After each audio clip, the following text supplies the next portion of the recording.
Hello दोस्तों, welcome to my YouTube channel. तो आज जो हमने आपको पिछला वीडियो पढ़ाया पृष्ठ क्षेत्रफल और आयतन, आज उसका सेकेंड पार्ट है और surface area and the value. यानी जो इसके पहले का जो वीडियो आपको मिला वो सरफेस एरिया एंड वैल्यूम्स, यानी उसमें हमने आपको बताया कि कम से कम आपसे 5 या 6 टॉपिक आपको पढ़ने हैं, जिसमें सबसे जो पहला टॉपिक आपका है वो पड़ता है घना, दूसरा आपका घन था, तीसरा आपका बेलन था, चौथा आपका उसी बेलन का मतलब खोखला बेलन था, और पांचवा जो टॉपिक आपका था गोला, और इसके बाद वाला जो आपका टॉपिक था वो अर्धगोला था। इसके बाद शंकु था, शंकु का छिंदक था। यानी आपको टोटल 7-8 हेडिंगें पढ़नी है, जिसमें से हमने पहले दिन ही 2 टॉपिक पहले वीडियो के अंदर ही समाप्त करा दिया, जिसके अंदर हमने ये बताया आपको कि घन और घनाभ से जितने भी क्वेश्चन बने हमने उसको फार्मूले जो बताया, क्योंकि एग्जाम के लिए या बोर्ड के लिए देखा जाए तो आपके ज्यादा क्वेश्चन वहां से पूछे नहीं जाते घन और घनाभ से, लेकिन जो भी एक आध दो टाइप का सवाल आपके पेपर के लिए बनता है, आपके एग्जाम के लिए बनता है, वो हमने सारी बता दिया उस वीडियो के अंदर। आज हम बात करेंगे जो अगली आपकी टॉपिक है बेलन। बेलन क्या है, बेलन के क्या फार्मूले हैं, उस पे किस तरीके के सवाल बनेंगे, आज उनको हम फार्मूले बताने के बाद आपको एक आध दो टाइप के सवाल बता देंगे। बाकी कल का जो वीडियो बनेगा उसके अंदर आपको जितने भी टाइप के बेलन के जो भी क्वेश्चन होगा सारे क्वेश्चन आपको बता देंगे। ज्यादा वीडियो को लॉन्ग भी नहीं किया जा रहा है, ताकि कम समय में आप देख पाए उस वीडियो को आप, इसलिए ज्यादा वीडियो को लॉन्ग नहीं किया जा रहा है, तो कम समय में ही आपको उसको देखने का प्रयास करिए। बाकी आज हम जो शुरू करने जा रहे हैं आपके लिए वो है आपका बेलन, जिसको इंग्लिश में लगता है सिलेंडर। यानी हम अगर बात कर ले कि भाई बेलन क्या है आपका, बेलन, तो बेलन से आपके जो फार्मूले बन जाते हैं, जो चीजें बनती हैं, वो सारी हम बात कर लेंगे, क्योंकि हम यहाँ आपको ज्यादा उसके कॉन्सेप्ट या थ्योरी तो नहीं बता सकते, लेकिन जो भी पेपर के लिए जो आपका इंपॉर्टेंट जो रोल निभा सकता है उसको हम केवल यहाँ आपको बताने का प्रयास करेंगे, ताकि कम समय आपको ज्यादा क्वेश्चन बन सके। तो हम सबसे अगर पहले की बात कर ले कि भाई ये बेलन, आपका बेलन क्या है, तो यहाँ पे बेलन से आपका केवल 3 ही फार्मूले बन जाते हैं, जिसमें सबसे पहला फार्मूला आपका बनता है बेलन का आयतन, दूसरा बनता है वक्र पृष्ठ, और तीसरा बन जाता है आपका बेलन का संपूर्ण पृष्ठ। यानी अगर हम सबसे पहली फार्मूले की बात कर ले तो आपका फार्मूला बन जाता है बेलन का आयतन। यानी अगर बेलन के आयतन की बात कर लिया जाए तो आपका बना लेता है पाई आर स्क्वायर एच। यहाँ हो जाता है आपका घन इकाई, जो कि इसके यूनिट को लिखा जाता है। यानी आप यहाँ घन इकाई क्यों लिखा, क्योंकि यहाँ पे आर स्क्वायर दिया, अगर कोई भी वैल्यू आपका दिया होगा सेंटीमीटर, तो हम अगर सेंटीमीटर के 2 बार इंटू करेंगे तो सेंटीमीटर स्क्वायर बना लेगा। अगर एच के मान भी अगर सेंटीमीटर में दिया होगा तो वहां अगर गुणा आप करेंगे तो सेंटीमीटर क्यूब बना लेगा। इसीलिए यहाँ पे आपका घन इकाई बन जाता है। जहां पर पाई की वैल्यू आपकी फिक्स होती है, पाई की वैल्यू आप रखेंगे 22/7 या तो 3.14, और जो आर आपका निकलता है तो आर हो जाता है आपका आधार की त्रिज्या, और जो एच बना लेता है आपका वह बना लेता है आपका ऊंचाई। यानी अगर कहीं पर भी आपको अगर आर और एच दिखे तो वहां जो आर आपका होगा वह आधार की त्रिज्या कहलाएगी, और जो आपका एच होगा वह आपका ऊंचाई कहलाएगा, यानी हाइट कहलाएगा। तो पहला अगर फार्मूले की बात कर लिए तो बेलन का आयतन क्या है, तो पाई आर स्क्वायर एच है। यानी आपके एग्जाम में आर का मान दे देगा, एच का मान दे देगा, आपसे पूछ देगा आयतन क्या है। किसी किसी क्वेश्चन के अंदर आपको आर का मान दे देगा, पाई की वैल्यू आपको पते है, आयतन दे देगा, एच का मान आपसे पूछ देगा। तो आप डायरेक्ट इसी फार्मूले से आप उस सवाल को हल कर पाएंगे। सवाल को हल करने के तरीके आपको आने चाहिए, जो वैल्यू जो दिया है आप उसको पुट आउट करें वहां पे, उसके बाद किस तरीके से कैलकुलेशन करने उसको करें, आपका सवाल आसानी से हो जाएगा। किसी भी सवाल को लगाने के तरीके आपको कम से कम कैलकुलेशन जो आनी चाहिए, फास्ट कैलकुलेशन, और आपको फार्मूले याद होने चाहिए। वैल्यू को किस तरीके से पुट आउट किया जाता है ये भी आपको आने चाहिए। वैल्यू में क्या, क्वेश्चन में क्या दिया है आपको ये भी जानना जरूरी है। यानी हमें किसी भी सवाल को हल करने अगर है तो आपको उसमें दिया क्या है उसको नोट आउट करें, उसके बाद आप उसको किस तरीके से हल करेंगे, कि क्या कौन सा प्रोसेस, कौन सा फार्मूला यूज करेंगे, उसके हिसाब से हल कर पाएंगे। तो यहाँ हमने पहला फार्मूला जो बताया वो बेलन का आयतन है। बेलन का आयतन में आपका क्या है, पाई आर स्क्वायर एच घन इकाई हो गया। दूसरी अगर हम बात कर ले कि बेलन का वक्र पृष्ठ क्या है, बेलन का वक्र पृष्ठ, वक्र पृष्ठीय क्षेत्रफल। यानी अगर बेलन का वक्र पृष्ठ की बात कर ले तो आप लिखते हैं क्या कि 2 पाई आर एच, यानी आपका बना लेगा 2 पाई आर। अगर हम किसी भी आधार की परिधि की बात कर लिए जाए तो यहाँ पे आप जानते हैं कि आधार की परिधि परिधि आपका हो जाता है 2 पाई आर, और आपका ऊंचाई दे दिया है, ऊंचाई आपका दे दिया है एच, यानी आप कह सकते हैं कि 2 पाई आर इंटू एच, या तो आप कह सकते हैं कि आधार की परिधि और इंटू आपका एच दे दिया है। तो यहाँ आपका बेलन का वक्र पृष्ठ भी निकल गया, बेलन का आपके आयतन निकल गए। जो फार्मूले आपके यूजफुल होंगे फार्मूले पेपर के लिए, बोर्ड एग्जाम के लिए, उन्हीं चीजों को बताने का हम एक कोशिश करेंगे ताकि आपको एक अच्छा सा बेनिफिट मिले आपके एग्जाम के लिए। इसके बाद अगर हम तीसरे फार्मूले की बात कर लिया जाए भाई, तो आपसे पूछ देता है बेलन का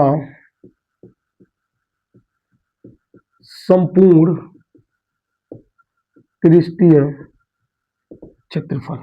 तो संपूर्ण पृष्ठीय क्षेत्रफल आपका कैसे निकलेगा, तो यहां हो जाता है 2 पाई आर और ब्रैकेट के अंदर एच प्लस आर। यहां आप लिख देते हैं वर्ग इकाई, और यहां पर भी आपका निकल जाता है वर्ग इकाई।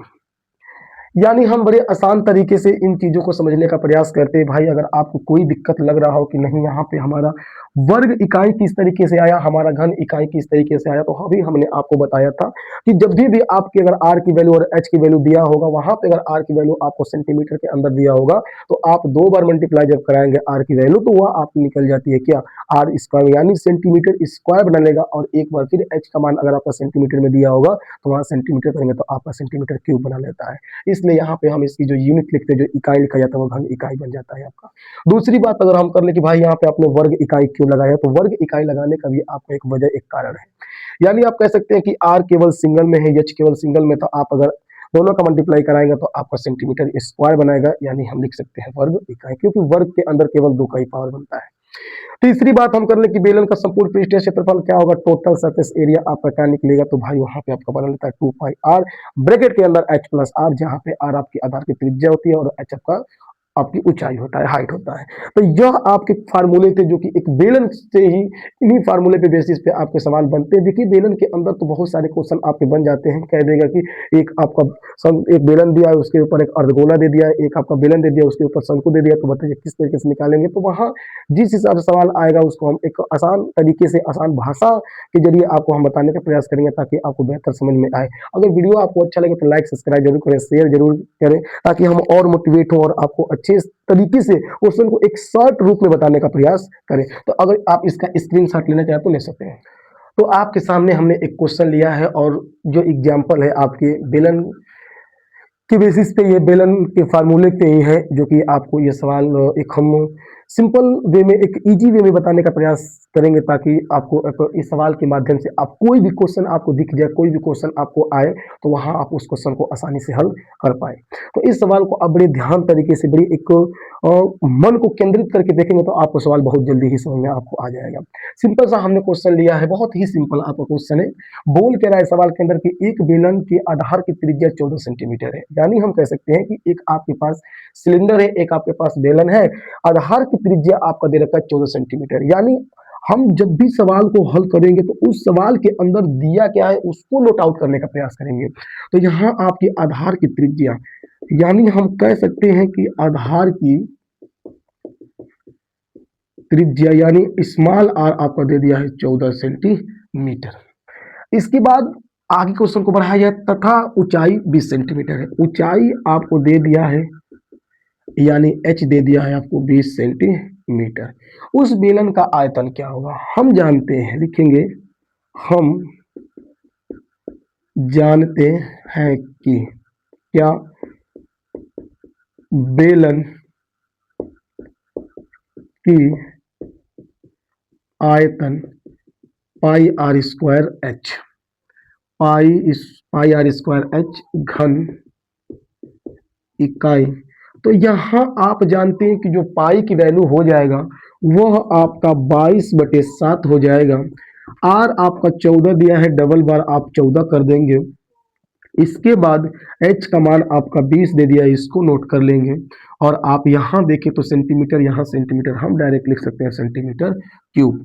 यहाँ देखें तो 7 दुना के 14 आपका हो जाएगा, 22 दुना के 44 हो जाएगा, और इंटू 14 दुना के आपका 28 यानी 280 हो जाएगा सेंटीमीटर स्क्वायर। यहाँ अगर 280 में आप 44 की गुणा करें तो जीरो, और चूंकि आपके निकल जाएंगे 32, 2 लग जाएगा, कैरी 3, 8 और 3 आपका 11 हो जाएगा, 0 2 1 1, आप 0 2 3 आप 2 और 1, यानी आप कह सकते हैं कि जो आपका फाइनल आंसर बनेगा वह 12 3 2 0 सेंटीमीटर क्यूब बना लेगा। यानी हम कह सकते हैं कि सेंटीमीटर आपका क्यूब। तो इस प्रश्न का जो उत्तर बन जाएगा, जो आपके इस प्रश्न का जो उत्तर बना लेगा वह निकल जाएगा आपका 12,320 सेंटीमीटर क्यूब। आपने देखा कि इन सवालों को अगर कोई भी आपके आयतन के सवाल दे दे, आप आसानी से हल कर पाएंगे। इसके बाद अगर इसी सवाल के अंदर वो बोल देता कि एक बेलन के आयतन मान लीजिए कि 100 सेंटीमीटर क्यूब दे रखा है आपका, और कहा कि इसके आधार की त्रिज्या आपकी 20 सेंटीमीटर दे रखा है, तो ऊंचाई ज्ञात कीजिए। तो आप आधार बेलन के आयतन की जगह आप आयतन रखते, इधर आप आर का मान रखते, पाई की मान रखते, आप एच का मान आसानी से निकाल सकते थे। तो किसी भी टाइप के सवाल आपके एग्जाम में आ जाए, आप उसको एक सरल वे में, एक आसान वे में आप उसको लगाएंगे तो आपका सवाल हल हो जाएगा। लेकिन उस सवाल को लगाने के लिए आपके पास तरीके होने चाहिए, और वो तरीके क्या होने चाहिए आपके लिए, तो वो तरीके होने चाहिए आपका सबसे पहला कि आपको उस सवाल के अंदर दिया क्या है, सवाल के अंदर दिया क्या है, हम उस सवाल को किस तरीके से, कौन सा फार्मूला आपका अप्लाई होगा और किस वे में आप लगा लेंगे। तो कठिन परिश्रम, जब भी आप कठिन परिश्रम करेंगे तो आपको उसका फल मिलना ही मिलना है आपको। तो इस सवाल को आप इस हिसाब से लगाने का प्रयास करेंगे। अगर वीडियो आपको अच्छा लगे तो लाइक सब्सक्राइब शेयर जरूर करें, ताकि और हम अच्छी अच्छी वीडियो। तो जो अगला प्रश्न हमने लिया है आपके लिए, वह देखिए बड़े ये भी क्वेश्चन कुछ ज्यादा ही टफ नहीं है, आसान ही क्वेश्चन है। यहाँ हमने दिया है कि एक बेलन का आयतन 120 सेंटीमीटर क्यूब है तथा आधार की त्रिज्या 7 सेंटीमीटर है, तो ऊंचाई ज्ञात करने हैं। अब यहाँ पे अगर सवाल को देखा जाए तो वही सवाल के अंदर सबसे पहले दिया क्या क्या चीजें हैं।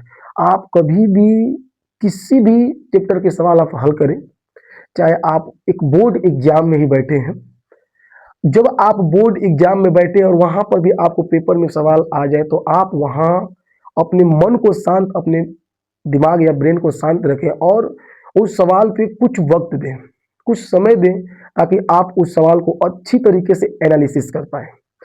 आखिर इस सवाल का पैटर्न क्या है, किस तरीके से हल होगा, कौन सा सूत्र, कौन सा फार्मूला हम अप्लाई करेंगे, इसमें दिया क्या क्या है, सारी बातों को अगर आप 1 से 2 या 3 बार उस सवाल को पढ़ें तो आप उस सवाल को आसानी से आप हल कर पाएंगे।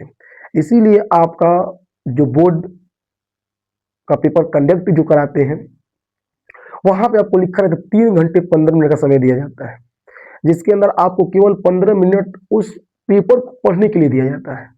आप उन 15 मिनट में आप क्वेश्चन को अच्छे तरीके से पढ़ने का कोशिश करें, और कोशिश ही उस क्वेश्चन को इस हिसाब से आप पढ़ें ताकि आप सवाल आपके माइंड में सेट होता जाए कि भाई इस पे कौन कौन से आपके फार्मूले यूज होंगे। पेपर के 1-2 दिन पहले जो भी आपके फार्मूले, जो भी आपके सूत्र हैं, उसको आप रिपीट करें, रिवीजन करें बार बार। यानी आप जब एग्जाम के अंदर बैठे तो आपको एक ऐसा ना लगे कि हमें ये तो सूत्र हमको याद ही नहीं है, हम कैसे हल कर पाए। तो वहां आपको किसी प्रकार का दिक्कत ना हो, तो हम दूसरा जो प्रश्न आप ले लिए हैं कि एक बेलन का आयतन 120 सेंटीमीटर क्यूब है। हमने अभी बताया कि कभी भी अगर आपको सवाल हल करने हो तो आप आसानी से लिखेंगे कि दिया क्या है। तो लिखेंगे बेलन का आयतन आपको दे रखा है कितना, 120 सेंटीमीटर क्यूब। आधार की त्रिज्या आपको दे दिया है, आधार की त्रिज्या आपको दे दिया है 7 सेंटीमीटर। आपसे पूछ रहा है ऊंचाई क्या होगा, यानी आपसे h का मान पूछ दिया। हम जानते क्या है भाई कि बेलन का आयतन पाई आर स्क्वायर h होता है, आप लिख सकते हैं घन इकाई। अब बेलन का आयतन आपके दे ही रखा है क्वेश्चन में, तो हम लिख देंगे 120 सेंटीमीटर क्यूब। यहां अगर हम देखें तो पाई की वैल्यू आपकी 22/7 रख देंगे। आर का मान आपका 7 दिया है, 7 सेंटीमीटर आप रख देंगे, हमको एच ही निकालने हैं सेंटीमीटर स्क्वायर। इससे आप एक खत्म कर देंगे, यानी आप 7 से 7 कैंसिल कर देंगे तो 120 सेंटीमीटर और यहाँ आपको बना लेगा 7 दूना के 14, 14 एक 15 आपका सेंटीमीटर, यानी आप यहाँ लिख सकते हैं h। और h का मान अगर आप निकालना चाहें तो 120 सेंटीमीटर बटे आपका हो जाएगा 154। आप यहाँ 2 से कट कर देंगे, आपका निकल जाएगा यहाँ पे 60, और यहाँ 2 से कट करेंगे, 7 दूना के 14, 14 आपका 77 हो जाएगा सेंटीमीटर।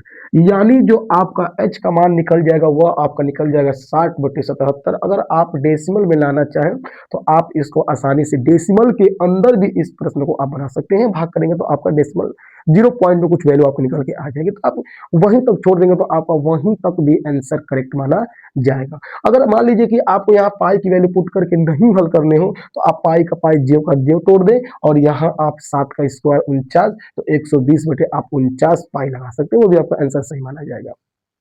तो आज हमने जो भी कुछ बताया हमको हम यही मान के आपको बता रहे हैं ताकि आपको बेहतर समझ में आया होगा।